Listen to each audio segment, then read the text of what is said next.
किसी की मोगैम्बोगिरी नहीं चलने वाली है। ये कॉन्स्टिट्यूशन मोगैम्बो होगा इस देश में। कि कोई मोगैम्बो बनना चाहेगा तो मोगैम्बो को यहाँ पर औकात बता दिया जाएगा। ये जो फैसला है बिहार सरकार का, खासकर शिक्षा विभाग का, वो बिल्कुल गैर कानूनी और असंवैधानिक फैसला है। शिक्षा विभाग को आज सुप्रीम कोर्ट की तरफ से जबरदस्त झटका लगा। ऐसा झटका कि पाठक साहब सोच में पड़ जाएंगे कि फिर ऐसा आदेश जारी करें कि नहीं करें। जो 2016 का फैसला था, इसको सुप्रीम कोर्ट ने कहा है कि शिक्षकों का काम सिर्फ शिक्षा देना है, ना कि स्कूलों में अटेंडेंस इंश्योर करना, बच्चों को बुलाना और उनकी निगरानी कोई और नहीं कर सकता। जिस तरह से अभी एक शिक्षक के 1000 बाप तरह हैं कि कोई टोला सेवक उनको सुपरवाइज कर रहा है तो कोई जीविका के कर रहे हैं। इस पर बहुत ही महत्वपूर्ण फैसला है। जो इसमें पिटिशनर थे, परिवर्तनकारी प्रारंभिक शिक्षक संघ, जो इसमें पीपीएस बिहार के नाम से जाना जाता है, इसमें इन्होंने ये याचिका डाली थी राज्य सरकार के आदेश के खिलाफ।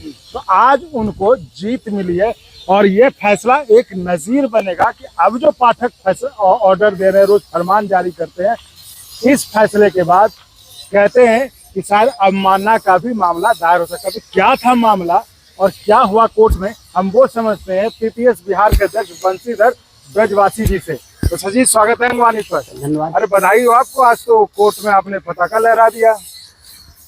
देखिए, हमारी जो लड़ाई है शिक्षकों के मान सम्मान की लड़ाई है। शिक्षकों के सम्मान पर जब सरकार या सिस्टम अगर आंच लगाएगी, उठाएगी, तो ऐसी स्थिति में हम कोर्ट में आते रहेंगे और लड़ते रहेंगे, जो संवैधानिक फोरम है वहाँ पर। तो इसी क्रम में आज हम लोगों का जो केस लगा था। मामला क्या था वो थोड़ा बताइए। हाँ, ये मामला नहीं 2016 में उस शिक्षा विभाग के प्रधान सचिव थे गंगवार साहब, तो उन्होंने और ग्रामीण विकास विभाग के सचिव ने, दोनों ने ज्वाइंटली एक ऑर्डर निकाला था और उस ऑर्डर में कहा था कि अब स्कूलों का निरीक्षण जीविका की दीदियां करेंगी। तो जीविका की दीदियां निरीक्षण करेगी, यह तो कुछ बात थोड़ी देर के लिए पच भी सकती है, लेकिन यह बात बहुत ही नागवार गुजरी कि उस आदेश में यह भी कहा था कि निरीक्षण की तिथि को अगर विद्यालय में बच्चों की उपस्थिति 75% से कम होगी तो वहाँ के प्रधानाध्यापक और शिक्षकों की सैलरी काट ली जाएगी, जो 50% तक हो सकती है। तो हमने कहा कि अरे भाई, बच्चों को उपस्थित कराना ये शिक्षक का काम नहीं है। और जीविका की दीदियां कौन होती हैं स्कूलों का निरीक्षण करने के लिए? जीविका दीदियां अंगूठा छाप जीविका दीदियां ये शिक्षकों का निरीक्षण करेंगी। तो इसी मामले को लेकर हमने हाईकोर्ट में केस दायर किया था और माननीय उच्च न्यायालय में हमारा CWJC नंबर 17,998 था, 2016 में हमने दायर किया था, जिसकी सुनवाई करते हुए 2/8/18 को माननीय उच्च न्यायालय ने हमारे याचिका को स्वीकार किया और कहा कि नहीं, ये बिल्कुल सही बात है, शिक्षक का काम पढ़ाना है, शिक्षक का काम बच्चों की उपस्थिति सुनिश्चित करना नहीं है। और जीविका की जो दीदियां हैं, यह स्वयं सहायता समूह की सदस्य हैं और यह तो एक एनजीओ है, जीविका एक एनजीओ है। तो गवर्नमेंट ऑफिशियल्स पर आप एनजीओ को कैसे आप इम्पोज कर दे सकते हैं, उसका सुपरवाइजिंग अथॉरिटीज को कैसे बना दे सकते हैं?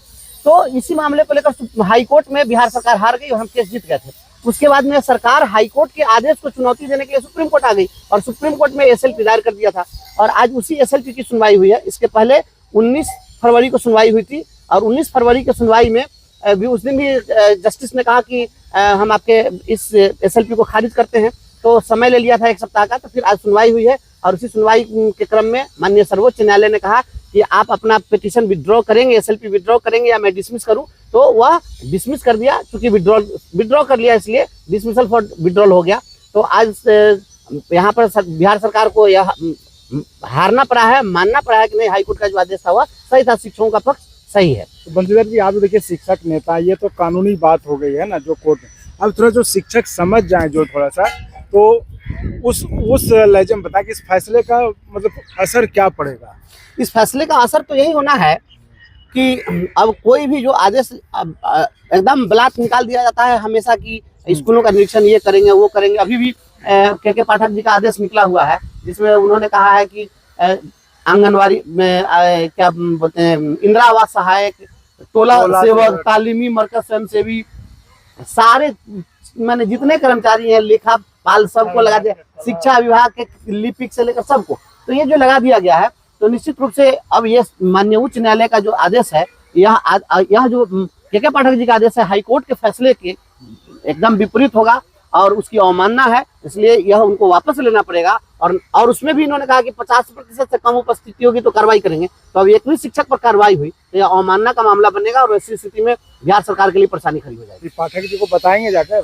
पाठक जी को हम क्या बताएंगे, उनके तो सुप्रीम कोर्ट के जो एडवोकेट होंगे उनको कम्युनिकेट कर दिए होंगे। हाँ। पाठक जी तो कहते हैं, वहां तो खुलेआम कहते हैं कि आप हाई कोर्ट जाइएगा, हम सुप्रीम कोर्ट जाएंगे। तो पहले ही सुप्रीम कोर्ट आए हुए थे, तो सुप्रीम कोर्ट में भी यह बता दिया, और शिक्षक संगठन ने, परिवर्तनकारी प्रारंभिक शिक्षक संघ ने उनको औकात बता दिया कि आप कहीं भी जाइएगा, हाई कोर्ट भी फैसला जो देता है वह अकॉर्डिंग टू कॉन्स्टिट्यूशन देता है, और सुप्रीम कोर्ट भी। तो ऐसा तो नहीं है कि आप हाई कोर्ट में अगर आपके खिलाफ फैसला आएगा तो आप सुप्रीम कोर्ट आइएगा तो आप जीत जाइएगा, ऐसा नहीं है। सुप्रीम कोर्ट कॉन्स्टिट्यूशन से ऑर्डर देगा, वो हनुमान चालीसा पढ़ के थोड़ी ऑर्डर देता है। तो हाई कोर्ट भी जो आदेश दिया है वो कॉन्स्टिट्यूशन के अकॉर्डिंग है, और ये मानना पड़ेगा सभी लोगों को। नहीं मानेंगे तो हम कंटेम्प्ट दायर करेंगे। आज कितने खुश हैं आप? आज आपको लगता है कि बहुत बड़ी सफलता निश्चित मिली रूप से है? हम यहाँ 2016 से लेकर के और आज तक निरंतर हम लड़ रहे हैं, लगातार लड़ रहे हैं। और हम यह बताना चाहते हैं, आज हम सुप्रीम कोर्ट के मीडिया ग्राउंड से हम अपने तमाम शिक्षकों को बताना चाहते हैं कि आपके सम्मान में हम हमेशा खड़े हैं। शिक्षकों के सम्मान पर जब भी आंच आएगी, मैं मुस्तैदी के साथ खड़ा रहूंगा, चाहे इसके लिए कोई भी होगा, उससे हम टकराने के लिए तैयार हैं। क्योंकि हम लोग कानून को मानने वाले लोग हैं। असंवैधानिक आदेश पारित करने का किसी को कोई अधिकार नहीं है। कोई अगर एडिशनल चीफ सेक्रेटरी हो जाए या चीफ सेक्रेटरी हो जाए, वो संविधान से ऊपर नहीं हो सकता है। देश संविधान से चलेगा, किसी का मौखिक फरमान से नहीं चलेगा। आप अक्सर मोगेम्बो कहते रहते हैं, तो आज सुप्रीम कोर्ट को तो सुप्रीम कोर्ट ने तो बता दिया कि कोई मोगेम्बो नहीं है। हाँ। किसी की मोगेम्बोगिरी नहीं चलने वाली है। ये कॉन्स्टिट्यूशन मोगेम्बो होगा इस देश में ना, कि कोई मोगेम्बो बनना चाहेगा तो मोगेम्बो को यहाँ पर औकात बता दिया जाएगा कोर्ट में। जो शिक्षा विभाग में पाठक साहब के रोज नए नए फरमान आते हैं, लेकिन हम जो पहले से कहते हैं, अगर इनके फैसलों को अगर कोई कोर्ट में चुनौती दे, इनका एक फैसला भी शायद ना टूटे। इसी मसले पर शिक्षा विभाग के एक 2016 के फैसले को सुप्रीम कोर्ट ने खारिज कर दिया, डिसमिस कर दिया, और शिक्षा विभाग को यह बहुत बड़ा झटका। इसका असर ये माना जा रहा है कि अब जो पाठक फैसले दे रहे हैं, उनकी कसौटी पर अगर कसा जाए तो पाठक के फैसले गलत है। आज सुप्रीम कोर्ट में क्या कुछ हुआ, फैसले में सुप्रीम कोर्ट ने क्या कहा और कैसे राज्य सरकार के फैसले को खारिज कर दिया, हम सुप्रीम कोर्ट के वकील वरुण कुमार सिन्हा जी से बात करते हैं। वरुण जी, स्वागत है आप। क्या हुआ आज कोर्ट में? शिक्षा विभाग को कितना बड़ा झटका है ये? देखिए, आज का जो फैसला है माननीय सर्वोच्च न्यायालय का, वो फैसला है कि 2016 में शिक्षा विभाग ने एक मॉनिटरिंग कमेटी जीविका दीदियों के माध्यम से बिहार के जितने प्राइमरी और सेकेंडरी स्कूल्स हैं उस पर सुपरविजन करने के लिए वहां के हेडमास्टर और टीचर्स पर किस तरह से एक उनके ऊपर एक बॉडी के रूप में काम करने के लिए अधिकृत किया था। वह जो सरकार का जो शासकीय आदेश था, उसको मैं धन्यवाद देता हूं परिवर्तनकारी प्रारंभिक शिक्षक संघ के अधिकारियों को मैं धन्यवाद देता हूं कि उन्होंने सरकार के उस फैसले को, उस नोटिफिकेशन को माननीय उच्च न्यायालय में चुनौती दी।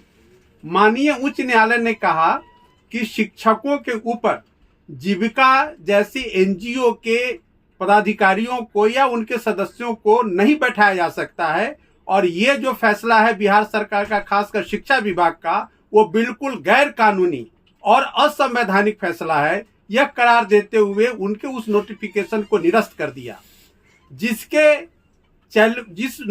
आदेश को चैलेंज करते हुए बिहार की सरकार माननीय सर्वोच्च न्यायालय में 2018 में आई। 2018 से मामला माननीय सर्वोच्च न्यायालय में लंबित थी। मैं बताऊं कि एक सप्ताह पहले, यानी कि पिछले सोमवार को उस मामले की सुनवाई माननीय सर्वोच्च न्यायालय में हुई। उस वक्त माननीय सर्वोच्च न्यायालय ने बिहार सरकार के वकील से प्रश्न किया कि साहब, किस तरह से एक एनजीओ के पदाधिकारियों को बिहार के स्कूलों में सुपरवाइजरी या मॉनिटरिंग कैपेसिटी में भेजा जा सकता है, जब शिक्षा विभाग में उसके हेरारकी है ऑफिसर्स की, जो स्कूल के अफेयर्स को मॉनिटर करेंगे, टीचर्स को मॉनिटर करेंगे, उसके लिए नियम, संनियम, विनियम सारे बने हुए हैं। फिर उससे इतर बिहार सरकार किस आधार पर, किस पावर के तहत एक extra monitoring agency, supervisory agency, जो एक प्राइवेट बॉडी है, उसको बना करके और टीचर्स पे, हेडमास्टर्स पे अपना आधिपत्य जमाना चाहती है। यह बिल्कुल ही गैर कानूनी और असंवैधानिक व्यवस्था है। तो उस दिन बिहार की जो एडवोकेट थे, उन्होंने किसी भी तरह से कहा कि मुझे एक सप्ताह का समय दीजिए, मैं आपको कुछ और दस्तावेज दिखाना चाहता हूं। इसीलिए वो उस मामले को आज सूचीबद्ध किया गया था, और आज माननीय सर्वोच्च न्यायालय ने सुबह में ही, यानी कि 11:15 बजे बिहार सरकार के वकील को हंसते हुए कहा कि साहब इसमें बचा क्या है। तो हमने यानी कि परिवर्तनकारी जो प्रारंभिक शिक्षक संघ है उसके तरफ से मैं अपीयर कर रहा था। मैंने कहा कि 23 जून 2023 को माननीय के पाठक जो अतिरिक्त चीफ सेक्रेटरी है बिहार सरकार की, उनका एक नोटिफिकेशन आया है। उस नोटिफिकेशन के माध्यम से एक तरह से तो उन्होंने पहले वाले को रद्द कर दिया, साथ ही साथ यह भी एक गैर कानूनी नोटिफिकेशन निकाला है जो कि कानून सम्मत नहीं है।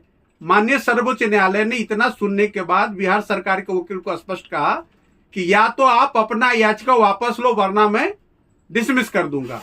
अंततोगत्वा बिहार सरकार के वकील ने उस याचिका को वापस ले लिया। यानी कि जो पटना हाई कोर्ट का आदेश है, जिस आदेश के तहत कहा गया है कि जो कानून के तहत जो हेरारकी बनी हुई है ऑफिसर्स की, उसके अलावा आप दूसरे हेरारकी के द्वारा स्कूलों में किसी भी तरह का सुपरविजन मॉनिटरिंग नहीं कर सकते हैं। आज वह आदेश पटना उच्च न्यायालय का फाइनल हो गया।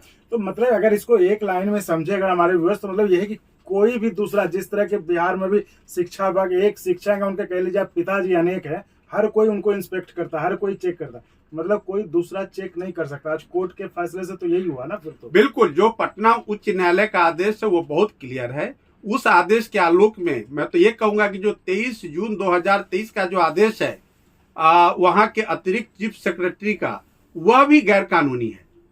अच्छा, तो इसके लिए फिर उनको कुछ नहीं कहा कोर्ट ने? नहीं, बिल्कुल, जो हाई कोर्ट का आदेश है उस आदेश के पालना के लिए अगर याचिका करते हैं, यानी कि परिवर्तनकारी प्राथमिक शिक्षक संघ चाहे तो वो अवमानना की कार्रवाई माननीय उच्च न्यायालय में चला सकता है। 75% उपस्थिति बच्चों की 75%। वो इसमें इसी से जुड़ा हुआ अभी जो पाठक जी के रोज फैसले आते हैं, कुछ से कुछ आते हैं, फरमान रोज जारी होते हैं, उन्होंने अभी कहा है कि 50% अगर अटेंडेंस कम हो गया तो उस पर कार्रवाई हो जाएगी। इसी तरह का मामला था जो जिसको कि आज सुप्रीम कोर्ट में झटका लगा है कि 75% था।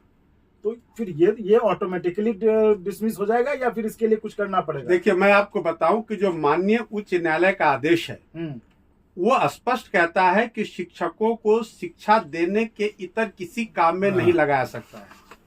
अब बच्चे घर से निकल करके विद्यालय आ रहे हैं नहीं आ रहे हैं, ये उनके शैक्षणिक कार्य का पार्ट नहीं है। ये माननीय उच्च न्यायालय ने अपने आदेश में बहुत स्पष्ट कर दिया है। इसलिए अगर सरकार किसी भी तरह से बाध्यकारी आदेश पारित करता है तो वह माननीय उच्च न्यायालय के फैसले के वायलेशन में माना जाएगा। इसीलिए मैं कह रहा हूं कि यह अवमानना के दायरे में आता है।